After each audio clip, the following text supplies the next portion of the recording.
God damn, Jimmy. This some serious gourmet shit. Me and Vincent would have been satisfied with some freeze-dried Taster's Choice, right?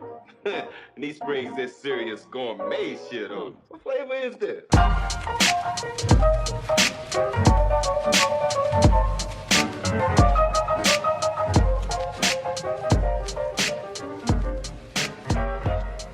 Welcome, ladies and gentlemen, to tomorrow's fights. This is episode 8. We'll be breaking down UFC 220. Tomorrow's Fights is a monthly UFC preview podcast. We do every major pay-per-view. I'm your host, Matthew Catalano. And with me, as always, what's up? How's the cookie crumbling, Matt Smith? Fantastic. What should I say? How's the Bitcoin crumbling? Oh boy, today was a bad day. Actually, you know what? Okay. It's recovering pretty good right now, though, so I can't complain. Is it really? Yeah, That's it good is. to hear. So right before we dig into this card, I just want to go over the quick updates for UFC 220. Not the strongest pay-per-view, but the main card is pretty good. Yeah, I agree with that. Okay, so we have Al Hassan versus Hamasi is rescheduled for UFC 220 after the controversial 218 TKO. Also, Charles Rosa is now off the card. He was supposed to meet Dan Ige in the prelims. Now, Rosa pulled out to a neck injury. Ige is expected to remain on the card with Julio Arce. So they are on the Fox Sports 1 preliminary card. Let's see. Arnold Allen was also supposed to be facing Enrique Barzola. However, he pulled out. So newcomer Matt Bessette is in against Enrique Barzola. Now, he's on the Fight Pass prelims. Matt Bessette is actually coming off the Dana White's Tuesday Night Contender show, where he lost a controversial knockout to Kurt Holobaugh, which was later overturned because Holobaugh tested for steroids. Womp, womp, womp.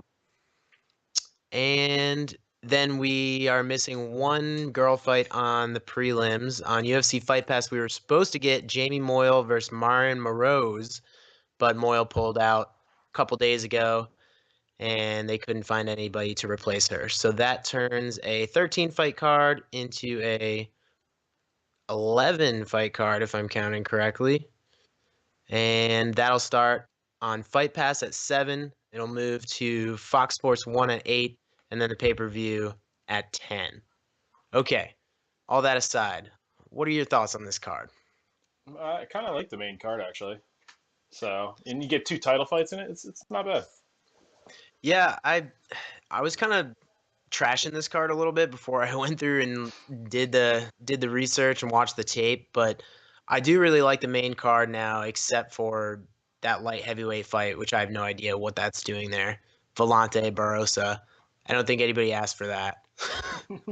Everything else is really compelling. You've got Francis Ngannou coming up to take on Stipe Miocic. Can we just talk about for a second? This is probably the most relevant and exciting heavyweight fight since Kane JDS 1. Yeah, probably.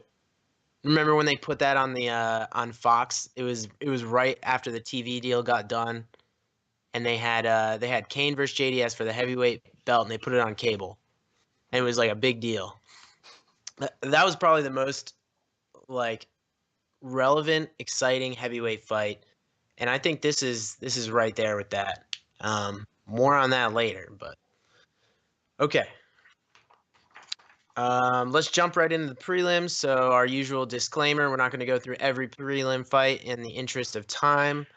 We will. I didn't even pick our research much on this, to be honest with you. Well, the prelims, they're leaving a little bit to be desired. Let's just say that. Okay, so we'll just go through each of our picks for most intriguing fight, breakout fighter of the prelims. That's someone you think is going to go on to do something big with a win. And then pink slip fighter on the card. That's someone who, with a loss, you think they're in danger of getting cut. All right, so let's start with intriguing fight. Which one of these prelims are you most excited for? What are you looking forward to the most? Probably Kyle versus Brandon Davis. I think that's going to be a good fight. Kyle Bochniak. Yeah, I didn't know how to pronounce the last name, so I left it out.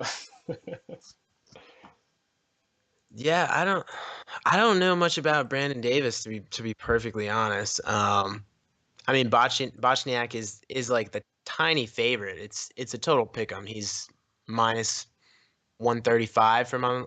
Oh no, actually he's minus 112 on one book, and he's minus 135 on another. And then I've on another got, book, they're let's both see. minus 115. So this is essentially a pick 'em between them. Yeah, yeah, I'm at plus 100 on this one. So who are you taking? I'm gonna say Kyle. It's funny because he was supposed to. He has a win over, or sorry, he has a loss to Charles Rosa, who was supposed to be on this card before he pulled out to an injury, and then he also has a win over Enrique Barzola, who is on the prelims on Fight Pass, who's fighting Matt Bissett. So some commonality there for you. I'm gonna go with Dustin Ortiz versus Alexander Pantoja. Dustin Ortiz is basically like the flyweight gatekeeper. It's kind of someone like I always thought they were gonna groom to try and fight DJ, but they could just never get him enough wins. You know what I mean? And Pantoja's 18-2. I think he's on like a 9-fight win streak or something ridiculous. He's got 2 straight wins in the UFC.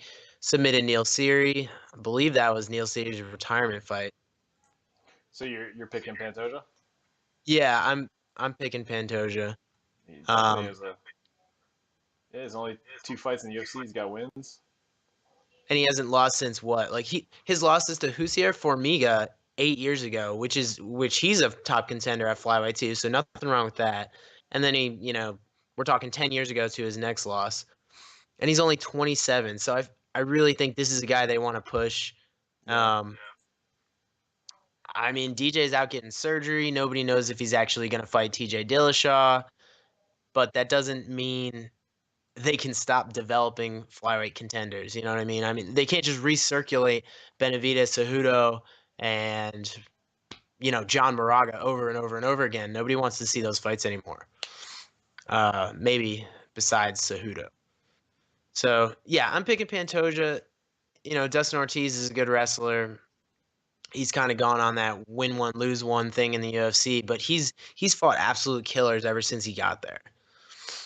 So I'm gonna Good have to pick. take I'm gonna have to take Pantoja. And I think that'll be a good fight. That's the one I'm most excited for. I mean, you also got the rematch of Hamasi Al Hassan, but the first fight was just okay. I really don't need to see it again. I mean, Herb Dean fucked up and stopped it too early. Sorry, but I actually eh. think he's the one who's on the chopping block right now. Yeah. So let's move right into that. Our pink slip fighter of the card. You're picking Hamasi. Yeah. He's had 3 fights in the UFC, all losses. I know the last one's controversial, but you know, if you have 4 losses in the UFC and that's your whole career, that's not looking good.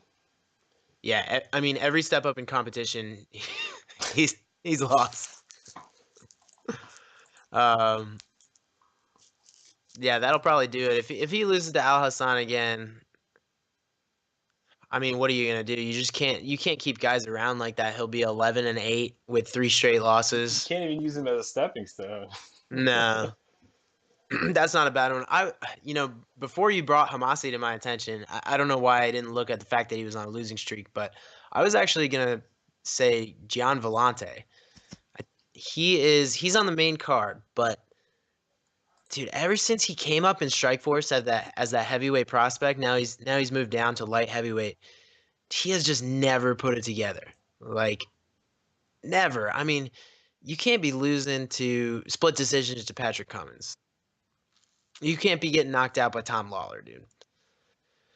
You can't be losing decisions to Fabio Maldonado if you want to be, sticking around in the UFC at light heavyweight. It's such a thin division that he's been able to stay there, and he's pretty well known through his connections to Chris Weidman and Al Iaquinta because he trains with the Cerro Longa guys.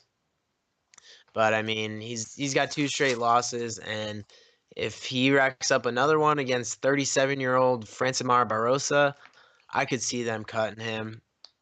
I mean, he's almost gatekeeper, not even gatekeeper status. He's approaching journeyman status. You know what I mean? So I would say Gian Villante, but No offense to him. I'm sure he's a great guy. Okay, which brings us to breakout fighter of the prelims. I'm going to be a little redundant here and say Pantoja. I think if he picks up a win over Dustin Ortiz, that's just going to rocket him up the flyweight contendership because there's just not many guys there. I would agree with that. I'd go with Pantoja on that. Yeah. Okay, cool. All right, well, before we move on to the main card, one more thing I want to mention. This is going to be going head-to-head with Bellator 192. You realize that? I did not. So take a look at that card for a minute. You've got Rory McDonald, Douglas Lima, and I don't want to go on a long tangent about this. We're here to break down the UFC card, but I just think this is interesting for what people are going to choose to watch because we're talking about how this card feels relatively weak until you get to the pay-per-view. Well, the Bellator card has Rampage versus Chael Sonnen. Dude, think about that for a minute. Rampage is walking around at like 250 now. He's just like this tub at heavyweight. He's like not in shape. He's just this like lumbering beast at heavyweight. I mean, he's not in shape, but he's still strong and powerful and a good boxer. Chael Sonnen is like 210 maybe. Dude, yeah. 205. I mean, he's a middleweight. He's not even a real light heavyweight. Like, yeah. we're talking like Japan style freak show fight. So not only is that happening, but Michael Chandler's on that card. Rory McDonald is on that card. Like really a really good Bellator card that starts at 9. So I really wonder how that's gonna affect the pay-per-view sales for this card, which maybe you're making me want to watch that now. I know. I don't know how I'm gonna spin that. Like I'll be watching the UFC card, but I feel like since the Bellator card starts at 9, you might be able to get through that main card before the first title fight comes up on the UFC pay-per-view. Maybe. Or just, have them on 2 separate TVs or monitors or whatever. That's probably what I'm going to do. Anyways, okay. So just thought I'd touch on that. I'd be really interested to hear what people are going to pick, what people are going to prioritize for that. So if you have any comments on which one you're going to watch, leave it in the comments on this video or get at us at Tomorrow's Fights on Twitter. Okay, let's move on to the pay-per-view. So, first fight, we have bantamweights Thomas Almeida versus Rob Font. Almeida comes in 22-2, and he is minus 130. He's the favorite, small favorite, over Rob Font, 14-3, who's coming back at plus 100.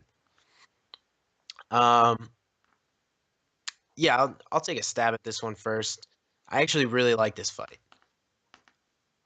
Almeida, he was a huge prospect out of Brazil. I think he was 19-0 or 20-0 before he lost to Cody Garbrandt. Rob Font, on the other hand, he's 14-3. He's been doing big things at bantamweight. He lost to Pedro Munez in the last fight, but I mean, Pedro Munez basically just loses until he guillotines you. If you look at Pedro Munez's record, I think he's got like 4, 5, or 6 wins via guillotine in the UFC, and almost all those fights he was losing before he got it, which I think is hilarious. Anyways, Almeida, he's a much more patient fighter now after he got knocked out by Cody Garbrandt, and that's what you would expect to see. It's not just this buzzsaw of aggression and agility. My only problem with Almeida is it's like when he gets hit, he doesn't cover up fundamentally. It's as if like he was just blowing dudes apart in Brazil for so long that he never needed to learn the right way to be a defensive striker, you know what I mean? And it's not like he runs and turns away, but he kind of like he gets fidgety with his hands and just like flails a little bit when he gets hit. And Rob Font, dude, he's going to put it on him with his boxing game. He's got a stiff jab. He stalks you in the cage. And with Almeida's new patient game plan, I think this fight is either going to be Rob Font outboxes him to a decision. I think exactly that's going to happen. Yeah, or Almeida catches him with something big and knocks him out. But that's not been a common trend in Font's career. I mean, he got reviewing both of these fighters. I was watching the tape for both of their last fights, and both fighters are coming off a loss, obviously. But if you look at when he's fighting Jimmy Rivera, Almeida, it looked like Rivera was actually getting the better of the exchanges that entire fight. Yeah. And I was kind of surprised by that. And if you look at somebody like Rob Font, he's got amazing head movement, great boxing, amazing jab. I think he's going to outbox him all day. Just based on what I saw in the Jimmy Rivera fight, I don't think Almeida has what it takes to actually beat Rob Font. So Yeah, that's where I'm at. I totally agree with that, and I'm picking Font as well. It's funny, the odds makers have Almeida as a slight favorite. I don't The know. only I thing think that I was really impressed with, actually, with Almeida, is he threw a really nice inside leg kick. He throws it a lot. Okay. He throws it a So lot. I'm glad you brought that up because the only thing that Rob Font had trouble with in his last few fights was eating leg kicks because he's such a traditional boxer He that puts a lot of weight on his front leg, yeah. yeah, exactly. Puts a lot of weight on his front leg, and even Pedro Munez, who wasn't a great striker, was eating that up. So, I mean, the question is, can Almeida turn that into something where he can generate enough offense to win rounds off Rob Font? And I don't think so. I think probably not. He'll If you probably base it have on his some last fight, it wasn't enough. You know what I mean? right. Yeah. So it's probably Mhm. going to be the same result. That's how I'm Also, going to say it. even in the win before that against Albert Morales, I mean, he's still like he didn't look like a tight striker. He landed good leg kicks, but he got pressured against the fence. He got caught a couple times. Boy, does he throw some hard overhand rights though. If Rob Font's not careful, he could get clocked with one of those. And that's where Almeida's gotten all his knockouts from. You know, he I looks don't like think he's going to like the jab of Rob Font. I think he's no. going to eat too many of them, and he's just he might even not go the distance. If Rob Font accumulates enough damage, yeah, but I think Almeida is ready to fight 15 minutes. So, okay, cool. We're both picking Rob Font. I'm actually really excited for that matchup too. I think Rob Font's game is perfectly tailored to pick apart Almeida, who's a really bright prospect. I also think this is one of those fights where it's like only one guy moves on into prospect territory. You know what I mean? It's like the UFC is only going to push one of these guys as a prospect after this one because the other guy's just going to melt into the middle of the pack on a 2-fight losing streak. You know, the UFC is not that great at pushing prospects anyways, at grooming them, at marketing them. So I think it's just the guy who comes out of this fight is going to continue his journey as a prospect and maybe move on into almost contender. And the other guy is just going to be relegated into middle of the pack, you know, just like in the Dark Knight when the Joker takes those two like guys and he's like, all right, you got to join our gang now, but we don't have many spots left, so we're gonna have tryouts. And he breaks the pool cue in half and like throws it to him. That's what this fight is. Oh boy. All right, so we're both taking Rob Font. Moving on. This is what everybody's paying $60 for right here. Light heavyweights, Gian Villante versus Francimar Barrosa. Gian Villante is 15-9. Barrosa 19-6. Villante comes in as the favorite, -175. Barrosa coming back at +145. I'm gonna be totally honest. I'm not jazzed about this fight at all. I don't think it belongs on the pay-per-view. Yeah, I don't think so either. I'm not trying They're to be a both coming downer. off a loss.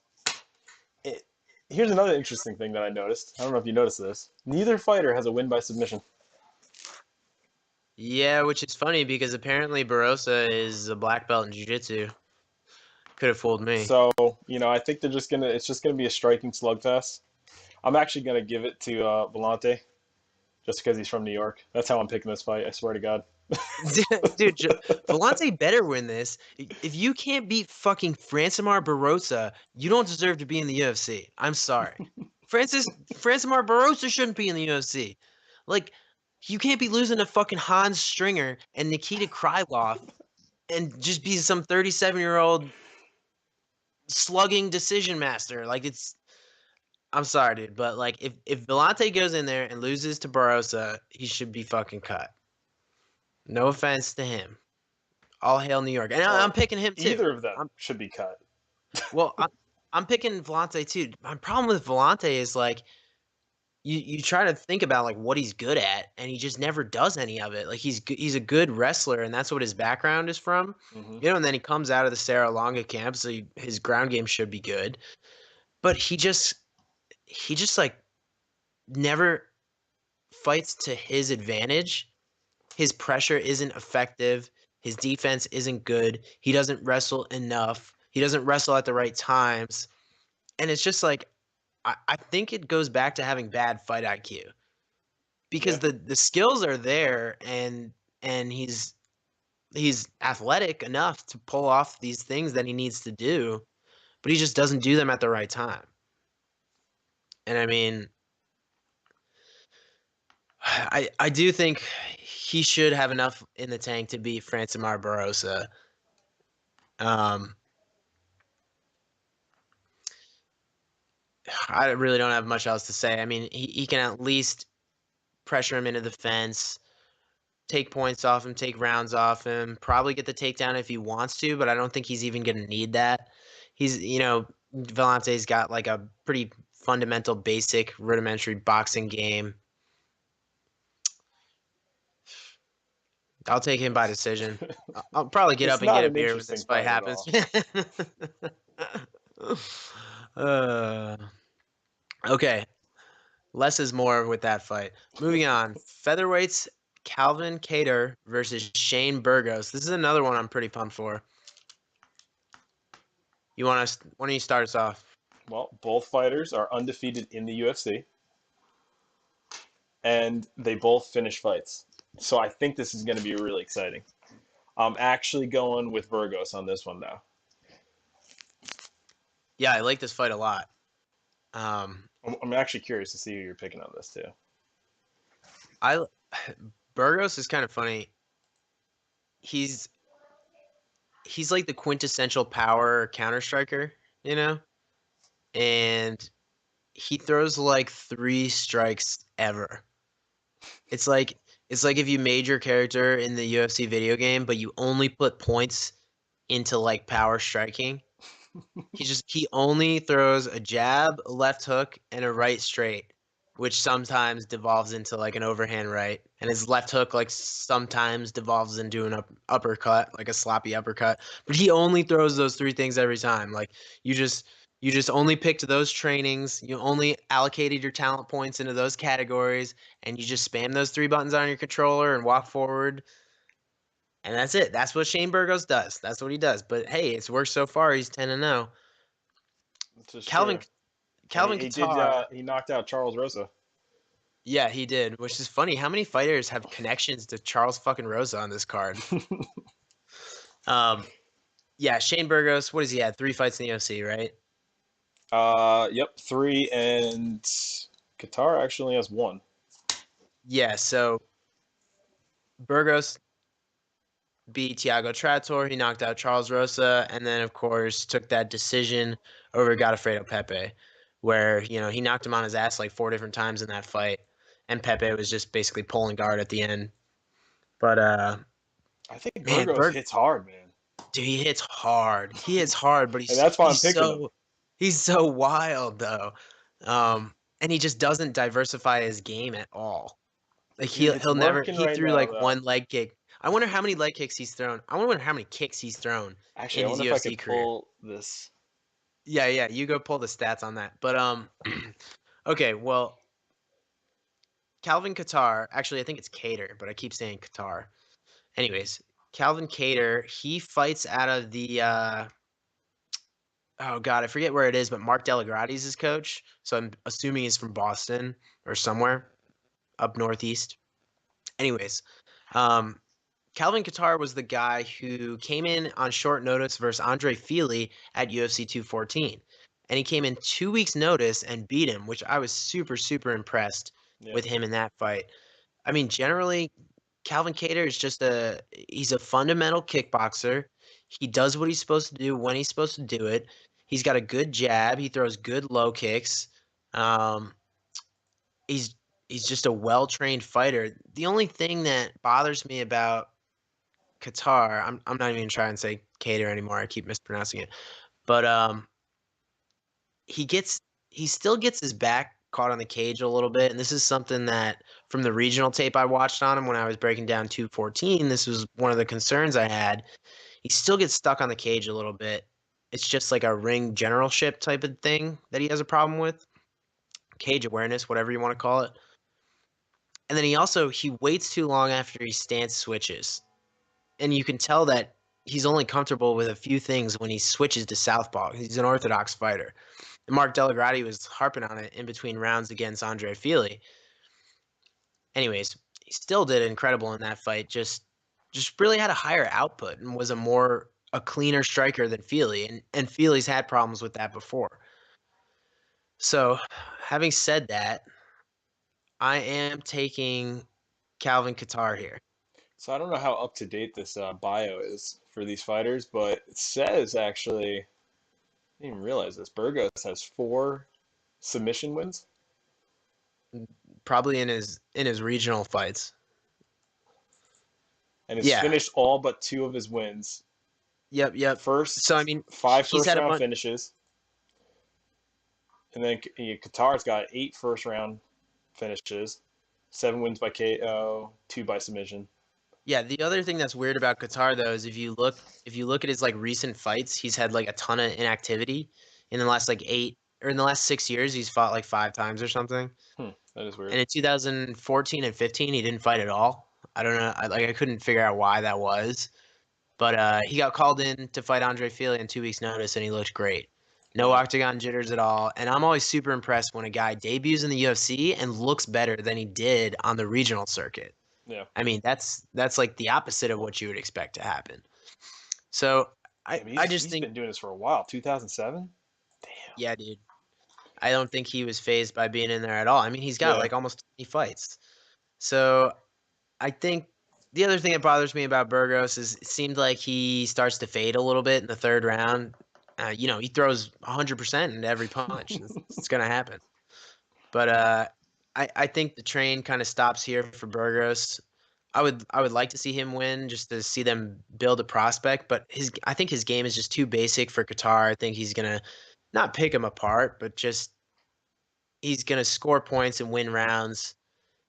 And in 15 minutes, Shane Burgos is still going to be headhunting him until the bell rings, and he's going to realize that he just lost 3 rounds trying to knock him out. All it takes is one punch, man. That's all I'm saying. Yeah. And that's what he's going for. It's funny, though. In Shane Burgos' last fight against Godofredo Pepe, I was just watching that, he was minus 650. Really? Yeah, which is crazy. And then in this fight, he's only – what is he in this fight? Minus 175. So the odds makers saw the last fight, saw Kattar, and were like, I mean, because it's so close, Yeah. I mean, and Kattar, he doesn't even have a Wikipedia page yet. He's only got 1 fight in the UFC, but I think he'll pick up another one here and quiet the hype train on Shane Burgos a little bit. But again, I'm really excited for this fight. Kind of a similar trend to the Almeida Font fight. I think it's going to look like a better kickboxer versus a knockout artist. Well, except Burgos this is from time. New York, so that was part of my decision making here. Is he from New York? Apparently, he fights out of New York. I wonder where Kattar is from. I think he's from like Massachusetts. Massachusetts, right? Yeah. Oh, Burgos is from the Bronx. So there you go, man. That's real New York, man. He's a black belt in Tiger I feel like I just can't bet against these fighters, dude. You're a homer, man. You're a fucking homer. Okay, without further ado, let's move on to the first of 2 title fights on the card, and this is when things get exciting. Oh, yeah. Light heavyweight Daniel Cormier takes on Volkan Oezdemir. Daniel Cormier, of course, is the champion. He is 19-1-1 because remember the John Jones loss got overturned to a no contest. So I just want to point out, though, in the UFC, he's only lost, well, okay, one's a no contest or whatever, overturned, but he's only lost to John Jones, who's arguably the greatest fighter of all time, but tested positive for steroids. So let's just put that out there. Oh, totally agree. He's incredible. This is one of those things where, like, what if John Jones never existed? Exactly. Yeah. And some people probably argue he shouldn't have ever been there. He keeps messing up. So that could be a whole other show. Yeah, exactly. But, he is there, he was there, and he does provide another piece of data on Daniel Cormier. The question is, can Oezdemir replicate any of what John Jones did to Daniel Cormier? Oezdemir, of course, is 15-1. He's on a 5-fight win streak, and he has three straight wins in the UFC. He came in and had a split decision over OSP, Oven Saint Peru. I think a lot of people thought he lost that fight. I'd have to go back and check, but I believe that was controversial. Then he goes on to fight Misha Serkinov, who was like the guy that they were grooming at 205 to be the next contender, and he knocks him out in 28 seconds. And everyone's like, "Oh shit, maybe we should pay attention to I like this how this should be Volkan." called like the knockout fighter card. 'Cause you Dude, got a he's lot of knockout. Like that's like their whole game plan is just come out and just knock people out. All the fighters on also this card, both championship fighters, or if you want to say it, both people on the card, Volkan and Stipe and Ngannou. You've got Burgos. This is a very knockout heavy card right here. yeah, that could make up for my lack of excitement for the prelims. Except for when you pay all this money and everything ends in the first round. Yeah, I mean that's like a gift and a curse a Dude, bit it's like because you want to be excited, but then you feel like a little gypped, yeah, it's kind of like when I flew out to California to see Ronda Rousey, and she finished the fighter in like 30 seconds. I was like, well, that was great. Spent all like, this okay, money. that was a fun experience. Bye. Yeah. What are you gonna do? Hey, maybe it'll be another 30-second fight with Volkan No Time Oezdemir. How funny is that his nickname is No Time, and his last two fights have ended in like a minute combined. I'm really curious to see who you pick on this. Anyways, the odds on this fight, as you would expect, Daniel Cormier is a big favorite, minus 325. Volkan Oezdemir is coming back at plus 250. Who are you taking? I'm taking Cormier because he's gone against other knockout fighters before. He knows what he needs to do to win a championship fight. And he's got wrestling, which I think is going to come in actually handy in this fight. Because if he ever gets a little stung, or you know what I mean, he's kind of wobbly on his feet, I think he can actually try to take this to the ground and hold him there to recover. So Yeah. I think this actually goes in his favor pretty well. Dude, Cormier ate bombs from Rumble Johnson. Yeah. Like, you There's don't think not many he's going to be people who can do ready that. for Ozdemir's power? Now, the only thing is he's 38 years old now. But Yeah. he hasn't looked bad. So, Yeah, so I mean, you always get worried when the fighters get up there. There's always that fight where they just look old, and it happens overnight. It's not really a progression. And every time Daniel Cormier fights now, I get worried that we're going to see the time where he looks old. And I don't know. I think he can always rely on the wrestling for this match, though. yeah, I don't think it's going to be this one. I mean, but Oezdemir, dude, like, who the fuck knows? I mean, look what this guy's. He was the underdog in all of his UFC wins. That's what's hilarious. Like, he wasn't but supposed to beat he's never Misha gone against Serkinov. somebody like Cormier, dude. He's never gone against someone like that. No, and this is what's hilarious about this fight is like Oezdemir. Let's be honest, he should go in there and get dominated, and he's probably the easiest. He's probably the easiest guy Cormier's fought in the last like 10 fights. Yeah. Like, let's just go down Probably. Cormier's record right here: John Jones, Rumble Johnson, Anderson Silva, Gustafsson, Rumble Johnson again, John Jones, Dan Henderson. Okay, maybe besides Patrick Cummins when he was 14-0. That's like 8 fights. I would argue that this is the easiest fight that Yeah. Daniel Cormier could find at light heavyweight. And all that being said, this is still MMA. Anything can happen. What the fuck do I know? Dude, it's knockout fighters. It's the Could whole you card. imagine? Could you imagine Oezdemir just walks in there and like blows the doors off him in 2 No. minutes, and everyone's like, I just don't see it happening, dude. Because I think even if he gets rocked, he's going to just either hold him against cage or take him to the ground, and he's going to recover. Yeah, and if it goes to the ground, I mean, this is over. This is Yeah. over. Ozdemir's one loss, I believe, is a submission loss in Bellator by Kelly Amundsen or something. I remember watching that fight. So are we both in And, agreement on this? Yeah, definitely picking. Okay. I mean, come on, you can't be getting neck cranked by Kelly Amundsen in Bellator. I mean, if you're getting neck cranked in Bellator, you know what Daniel Cormier is gonna do? He's gonna smash you, take your back, and choke you out. Dude, if you look at this card, though, this really is really heavy on just like people that want to box, want to knock people out. Yeah, we needed a card like that, and this is it. So let's see if it delivers. Yeah, so I'm taking Cormier. I mean, is there anything else to say about this fight? Not really. What do you think Cormier does after this? Does he retire? No. What's the point? Yeah. He's fought the best, and if he can fight up and coming fighters and they be easier than some of the best fighters he's fought, then might as well just stick in it. Might as well go to the end. I wonder if he fights like Gustafsson again. I honestly don't really want to see that. I'd rather No, see I him don't fight wanna like see that. Glover or something. Just something new. I can't do. I'm tired of rematches, man. I'm rematched out. I don't want to see him anymore. I want to see new fights.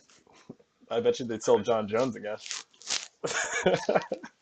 Dude, who knows what's happening about that? Did you see on the it was on the news like not on the news but on the MMA news. John Jones like passed a polygraph test that where he was like, I swear I didn't take anything. So, dude, that actually is concerning then, because what if people in his camp are trying to fuck him over? What? John Jones? Yeah, you could easily put that in anything. I mean, Dude, that's what I always wondered, that if he actually knew. Because, like, what if his trainers can't, whatever, anybody. But that's what I'm saying. Like, I think but the first time, he probably knew. But the second time, like, how could you be that dumb? You can't be that dumb. You know what I'm saying? But John Jones absolutely can be that dumb, dude. No. He hit you that can't, lead with his car and like ran away and took his weed. Like didn't he bring his weed to the police station? And like, yeah, like he ran and then still brought the shit with him. Like, yeah, you can't underestimate how stupid he is. Like he is that dumb. I think he's fucked up in the head, dude. He's from New York, so let's just leave it there. What does that mean? Does that mean he's your buddy guy? No, I had high hopes for him. He was a great fighter, but he really fucked up a lot. For him. He's incredible, and he threw his just career like away because he made a bunch of dumbass decisions. Weidman's from New York too. Let me just start announcing New York fighters real quick. Wow. Oh man. But yeah, no, John Jones fucked it all up, dude. He really did. He like inside the ring, outside the ring, everything. It's just all fucked up. He probably doesn't even have any money left, dude. He probably really doesn't. He probably spent it all on lawyers. He should work on spending it on his PR department so he stops saying fucked up, stupid things. Okay, I digress. We're picking Daniel Cormier to retain the light heavyweight belt. And then, moving on, drumroll please, to the heavyweight main event, Stipe Miocic defends his belt against Francis the Nigerian Nightmare Ngannou. Is that actually his nickname? I just said that out loud. Dude, the Predator, bro. Whatever. He probably is a nightmare to most people, though. Dude, he is though. He's terrifying. Okay, but there's Stipe, the thing, though, dude. They're both badasses. Yeah. Okay, just let me get through this, and then we'll break down the doors on this one. Stipe Miocic is coming in 17-2. Man, it's like I almost don't remember him fighting 19 times. Crazy, but Francis Ngannou comes in. I believe he is 11-1. Yes, 11-1. And now here's where shit gets weird.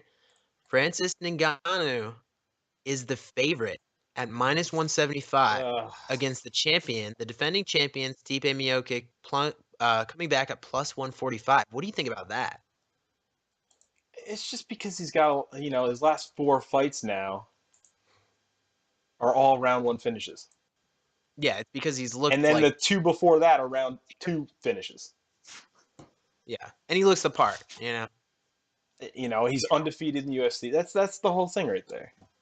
Well, he's also he just looks so devastating when he wins. You know, people gravitate Dude, towards that. Overeem, I didn't think he was actually going to come back. I thought he was like stuck on the moon, bro. Did you think he was going to recover? Like, I thought that he actually knocked, like, the uppercut, like, he transcended out of his body and was never coming back, bro. That's what it looked like. I really thought I was in a bar and I thought everybody, like, was about to say a prayer for him. There's only been like a few times watching the UFC where I've been like, oh my god, he killed that guy. Cover your eye, like cover my girlfriend's eyes. You know, he killed that guy. It looked like he killed him. So one of them was when Chris Weidman got blown to bits from Yoel Romero's jumping knee. Remember that? Oof.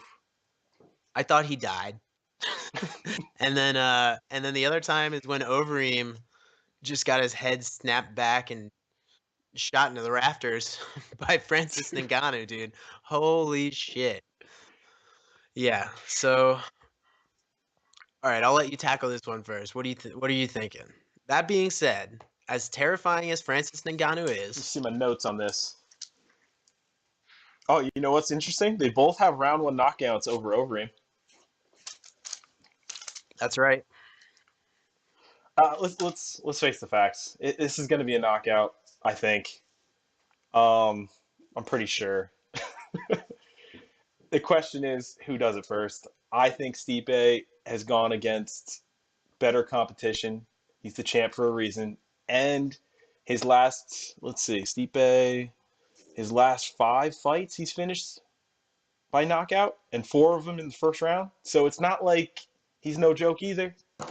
I don't understand how he's not the favorite right now, to be honest with you, being the champion and having an amazing record knockouts also. So Yeah, I'm going to pick Stipe. To be honest, like I don't really think the odds are right, but there's just so much unknowns. I think about Ngannou. I think he's the favorite because of just how terrifying he's looked. It's got to be He's because of his last fight. That's the reason. Yeah, and he's younger, and he's been performing just as well as you can be in heavyweight MMA in the UFC. And I think, people are putting money on him. They're believing in him as the next big thing. People think like he's like a really big dude, but you got to remember, like, Stipe is 6'4" also. Like, they're both big ass dudes. So yeah, I just think people, like, the casual fan is influencing the odds, and that's why Ngannou is the favorite. But I really do think that Stipe is being overlooked and not getting the respect he deserves. So are you picking Stipe then? Oh yeah, all day. So what do you think? Do you think he tries to wrestle though? Because he's got that wrestling background. I believe he was NCAA Division I. Well, I think wrestling is really great inside the UFC. It's probably one of the best fundamentals you can have, like a background in that. So yeah, I think what it comes down to is if he feels good on his feet, he's gonna stay there. But if he doesn't, he's gonna take it down. Just like Cormier's got that in his toolbox. Stipe's got it in his toolbox. So, like, it really depends. And we saw that against Mark Hunt, remember? Even though it was 3 years ago, he hasn't had to use his wrestling against anyone else. That's the only thing that gives me pause about Stipe is, like, I don't know how much his game has evolved because his last 4 fights have all ended in the first round with knockouts. So, like, you haven't really seen him. I don't need to see him go the distance, but I want to see more data than just like 1-round knockouts. And the last pieces we have to that is a Mark Hunt win where he did use his wrestling and he just overpowered him. He was all over Mark Hunt.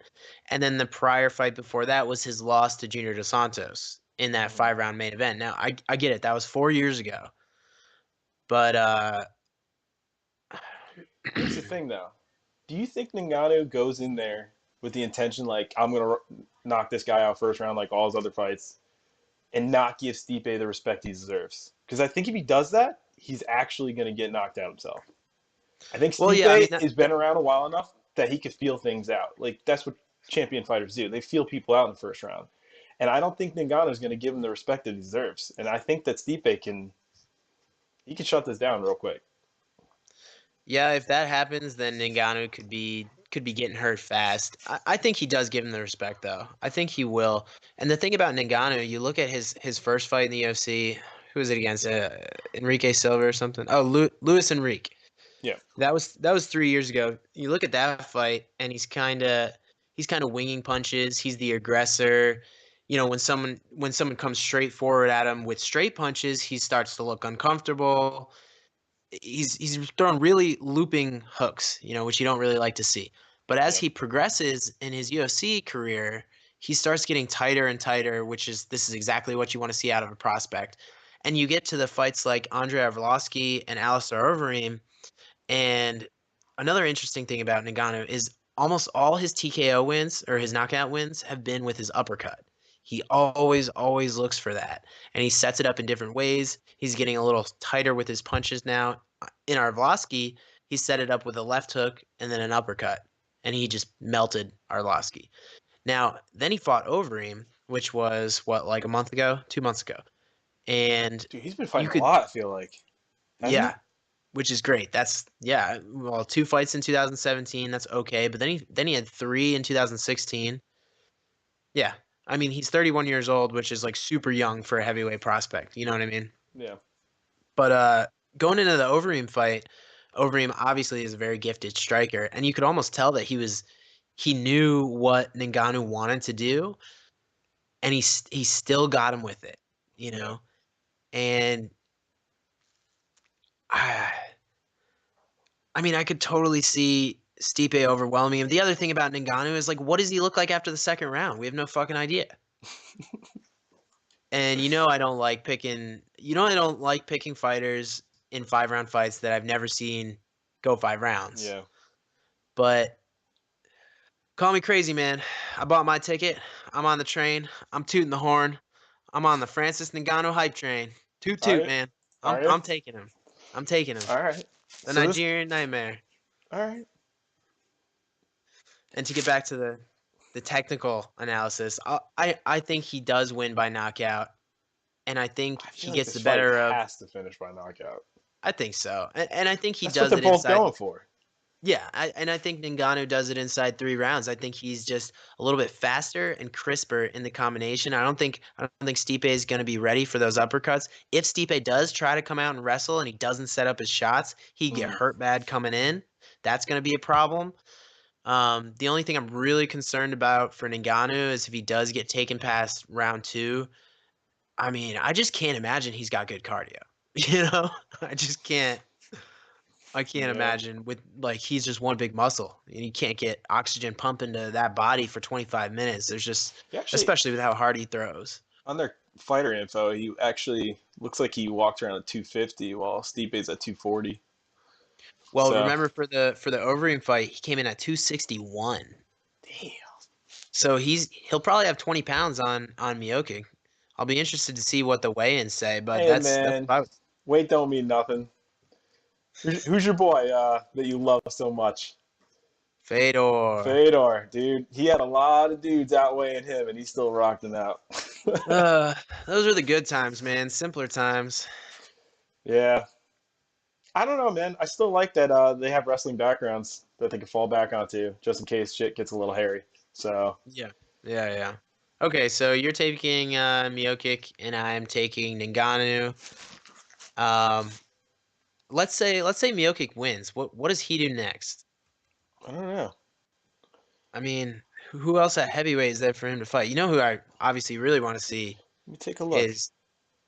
Is let me send the Cain Velasquez bat signal out. Where in the world is Cain Velasquez? That's a good question. He's just taking time off, man. But I would love to see him get back in there. That's really like a healthy Cain Velasquez. I know that's like a myth at this point, but I think a healthy Cain Velasquez could give either of these guys a good fight. And then if Ngannou wins, then that opens up a whole ton of things for the heavyweight division. Anybody that he hasn't fought can get up there. So that should be exciting. Man, the heavyweight division's so weird. Yeah, it's It's just weird is a nice way to put it. it's just nobody's consistent. When I you know. look at these fighters, they're just not consistent. And they're all like 40. Yeah. Well, it's hard to be like athletic and want to walk around that way, dude. You know what I mean?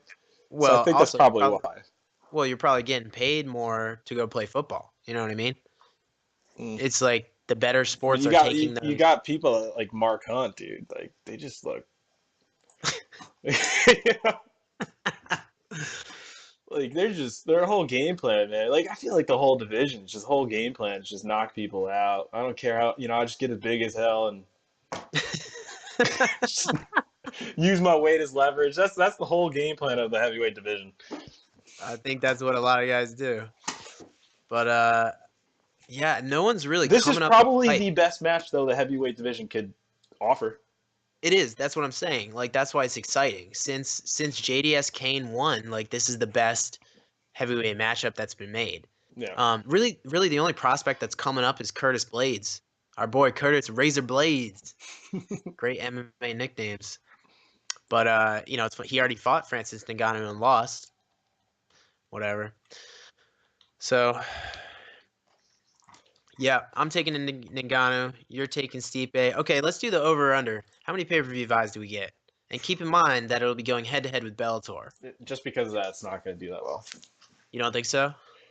Well, you know what though? I think DC actually draws a lot of people. Well, also, I'm wondering how big of a star Francis Ngannou is becoming. You don't think so? You're not feeling it? No. Unless they saw like his last fight or the last two fights, probably. I don't think he's drawing as much people as you think. So over or under 300,000? What did we say on the last fight? I think we said under, but it came out that it did like 390, which I was shocked. I guess Really? Cyborg was a much bigger draw than we thought. Wow. I think everybody wants to see that. Plus, the girl that beat Ronda Rousey is fighting Cyborg, so that helps. I guess I underestimated their star power. I really did. Man. I thought it would be less than 300. I think DC could actually pull more people than you think. Who, Stipe? No, DC. Oh yeah, DC. He's got a good core group of fans. I mean, I does think the it'll talk be show over. stuff too. I think it actually will. I think it could be over too, just because like he's well known now because he does the talk show stuff, and yeah, I think it could be over. Yeah, I think it could too. Okay, let's wrap up with. I wanted to do this segment as well. I want to tack this on, try it out. Let's go over some rumors. Uh-oh. So I'm gonna read you some rumors, and you tell me what you think, and we'll talk about whether we think those are true or not. So okay, Ronda Rousey rumor coming back? Huh? Ronda Rousey coming back? No, fuck no, that's not one. You'll start that rumor here though. All right, so I've got 3 good ones today. Rumor number 1, and this is not UFC 220 related, but it is of the time related. Okay, rumor number 1. The UFC is planning on stripping McGregor of the lightweight title soon. Why not? So, and this is kind of a 2-part thing, okay? That's my feeling on it. Why not? I think they're at least threatening him with it for sure. I think it will happen if he doesn't have a fight lined up in the next, 3 months. But the second rumor is that they're trying to put together Tony Ferguson versus Khabib Nurmagomedov at UFC 223 in Brooklyn. Dude, that's badass. So what I think is happening, and this is what some people are saying. That's really badass. Right, and that's like the best lightweight fight they can make. Now, here's the thing. Yeah. I think, or not just me, but this is what people are saying, this is what's being reported, is Khabib's management is saying he's not going to take that fight unless it's for the real belt. He's not going to fight for an interim belt. So basically, he's saying he's not going to fight unless you strip McGregor. Yeah, but what? Here's the thing, though. If I was Khabib, I wouldn't mind taking the interim belt, beating Tony Ferguson, and then beating Conor McGregor. That's just like that's what you want to do. And I think it sounds like he's kind of scared. No, I don't think so. I think he's confident in that. I just think. Well, then stop pressuring people into, like, you know what I mean? Earn the belt. If you want to be the best, earn the belt. You got to beat Conor. Unless Conor has to give it up for whatever reason. Well, Conor Granted, hasn't fought in 14 months, so. well, when was the fight with the boxing match with Mayweather? We're not counting that. No, but okay, he's fought though. Okay, he's fought. It just wasn't in the UFC.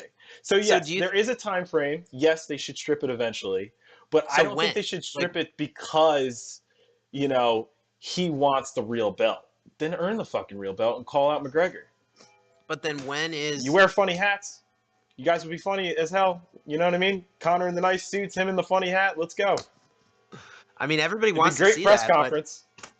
What are you gonna do? McGregor's not fighting. I mean, how long are you gonna give him? I'd give him a little bit more time, but I wouldn't strip it just because he wants the belt. That's stupid. Well, Beat I think Ferguson, and then you can call out McGregor. If McGregor doesn't show up, then call him a pussy and take the belt that way.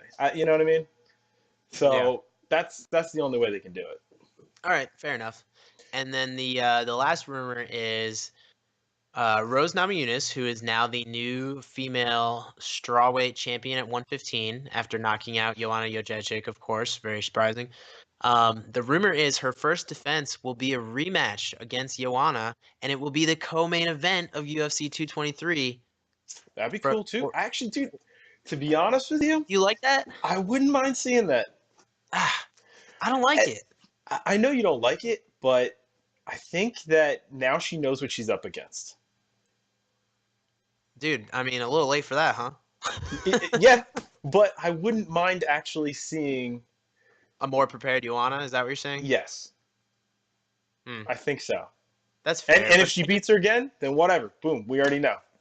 I just don't like rematches when the person that lost got finished. You know what I mean?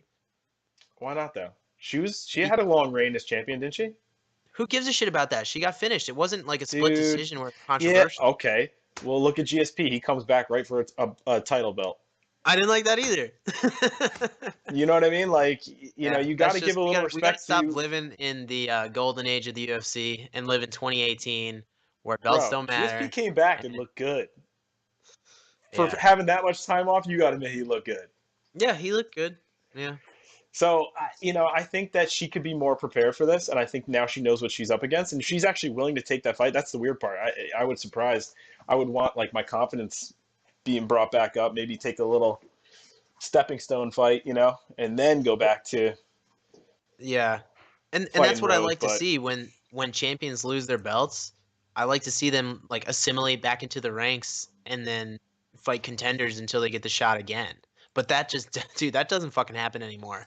It never happens like that anymore. Anyways. Who did Ronda fight after her loss? Who did who? Who did Ronda fight? Dude, she fought for the belt again. Did she? Yeah, remember she's. Oh, because the belt was taken. Okay, yeah, dude, that's rough. That's rough, dude. She shouldn't have taken that fight. She thought she could beat her. But she went from one beast to, like, an even bigger beast. I don't think people realized how good Amanda Nunes was back then either. Dude, that sucks. Yep. Well, it is what it is. Yeah, I kind of agree with you on that, but I think with Joanna, I think she's a solid fighter, and now that she knows what she's up against, I think it'll be a more exciting fight, and I think it'll go obviously longer. Mm-hmm. Yeah. So, but Rose is solid, yo. Rose is definitely a solid fighter. Ooh, I got one more rumor. We all called that wrong, though. What? Let's just put that out there. We all called that fight wrong. Yeah, we did. I'm pretty sure. Okay. The UFC is also planning an event for May 26th with Cyborg versus Amanda Nunes. Bum, bum, bum. Champion versus champion super fight. In which event? Cyborg. It's going to be for May 26th. It's a UFC in Brazil, and it's supposed to be Cyborg versus Amanda Nunes. They're both Brazilian, right? Yes. Dude, that's the only 135er I would like to see fight Cyborg. I think that would actually be a serious competitive fight. Yeah, because Nunes is isn't her name the Pitbull? Dude, she is. She is a Pitbull. She's a beast. She's I don't kind of even like she's almost like the. I don't want to say like the poor man's version of Cyborg because she's not. She has a different game, but Yeah. like if you took Amanda Nunes and you just like the supercharged her, lioness. Excuse me. she would be Cyborg. What is her nickname? The Lioness? The lioness, yeah. That's right. Yeah, because she wore the lion's head mask. You know. I don't know. But anyways, everybody's got stupid shit nowadays when they're coming out there, dude. On the weigh-ins, like I'm like, what the fuck, bro? This is turned into like WWF bullshit or whatever the hell it's called. Everybody's trying to make their name, dude. Build their brand, make their thing, get their followers, all that shit. That's what it is now. It's all marketing, you know.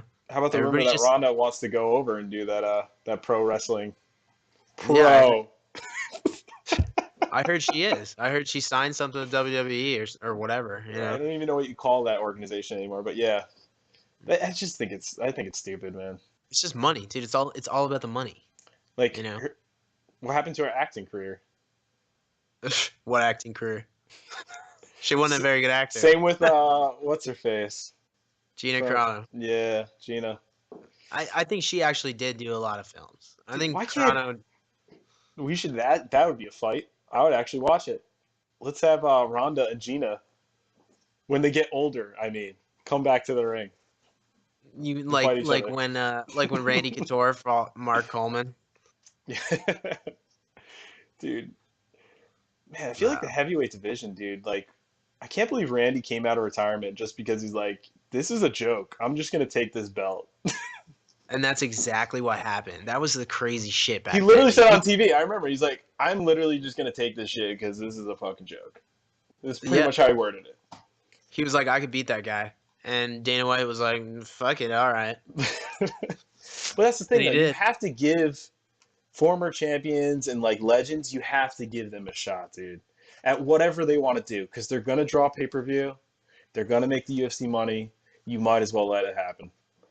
And I Yeah. think that's what Dana White, like, he knows that, so he's just gonna do it. I don't even think it's his choice anymore, you know? I think it's If it sells, you might as well do it. WMEING. Or shit, aren't they called something else now? Like Empire or some shit? I don't know.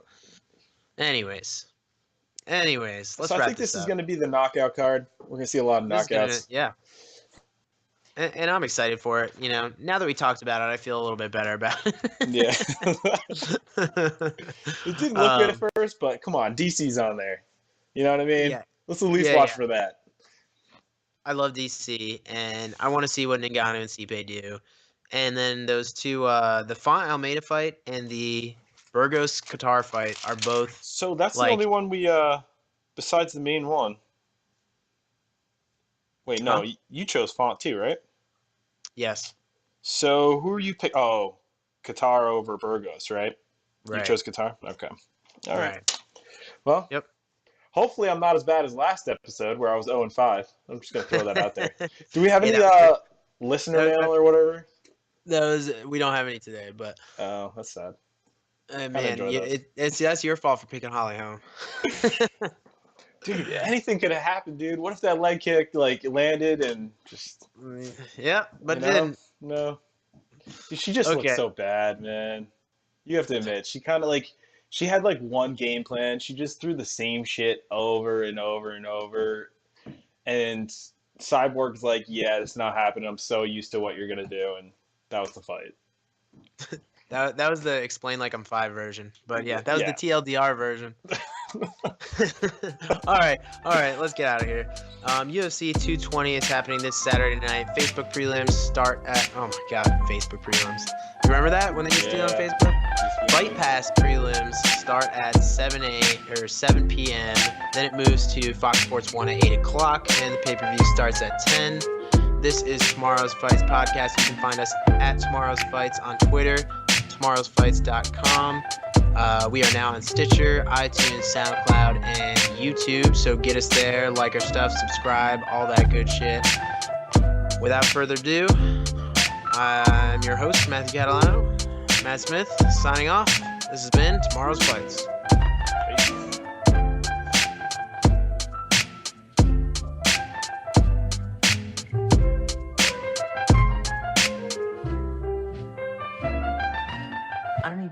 how fucking good my coffee is, okay? I'm the one who buys it. I know how good it is.